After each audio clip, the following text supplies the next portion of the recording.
This weekend, I went to watch 28 Years Later in what was a fairly packed theatre.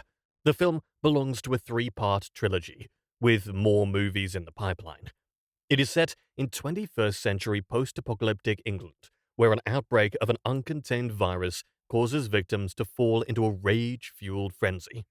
The story focuses on a group of survivors who live in a closed-off, quasi-medieval society, separated from the mainland, which remains both a place of promise and threat, as director Danny Boyle puts it. It focuses its efforts into farming, hunting and gathering, foraging and guarding the island, basically a mixture of the Paleolithic and Mesolithic ages. The screenplay is centered around a young boy named Spike, who was born on the island and has never left since.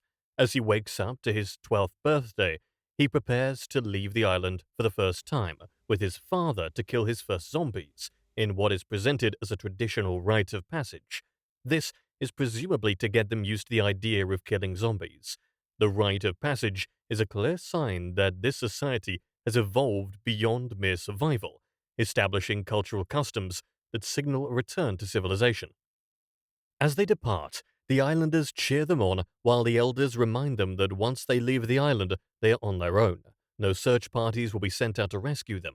This is the only way the island can protect itself from infection. As they leave the island, Spike gets his first kills, shooting lazy zombies with a bow and arrow. What was promised to us in the gripping trailer comes to fruition. The film draws heavily on medieval imagery, flashes of ancient battle practices, intercut with scenes of zombie combat. These sequences bring to life Einstein's famous quote, "I know not with what weapons World War III will be fought, but World War IV will be fought with sticks and stones." It's a haunting reminder of how quickly progress can vanish, leaving behind only instinct and survival. The jumpy use of flashes to medieval battle scenes, along with the night vision clips of deer staring into the camera with a 1,000-yard stare before they are brutally feasted upon by the infected, works to confuse what we are seeing, and therefore reinforces the distortion presented in Kipling's poem Boots, which is the poem narrated in the trailer. The poem, published in 1903, reflects the unquestioning obedience of British soldiers as they marched through South Africa during the Second Boer War. This may sound quite harsh, but the only reason I went to go see the film was because of the poem. I'm not really a huge fan of the 28 Days trilogy, but I am a fan of war poetry, and so the genius use of the poem in the trailer was really the only thing that got me to sit through the film's nearly 2-hour runtime. Don't get me wrong, I enjoyed the film, but not as much as I enjoyed the trailer. So much so that I still go back to watch the trailer despite having seen the film. The film itself seems to be split into two parts.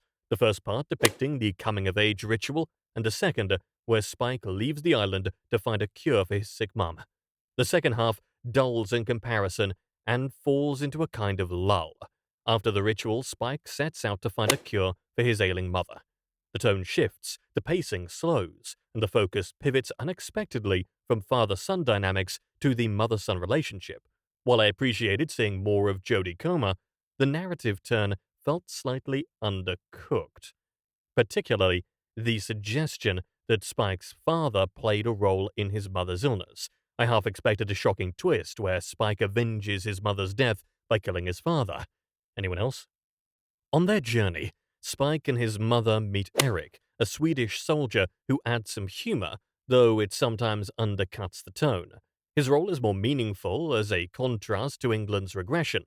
His smartphone, for instance, shocks Spike and reinforces just how far England has fallen back into the Dark Ages. The real turning point comes with Dr. Kelson. Expected to be unstable, he instead offers a calm, humane perspective. Rather than killing zombies, he sedates them with morphine, insisting they're still beings worthy of dignity. He names them, commemorates them, and sees value in all life, a philosophy that deeply challenges the cold, pragmatic way in which Spike's father raised him to view the zombies. The film ends with Spike absorbing Kelson's humanist approach, symbolized by him placing his mother's skull, whom Dr. Kelson humanely euthanizes in the end, at the top of Kelson's monument.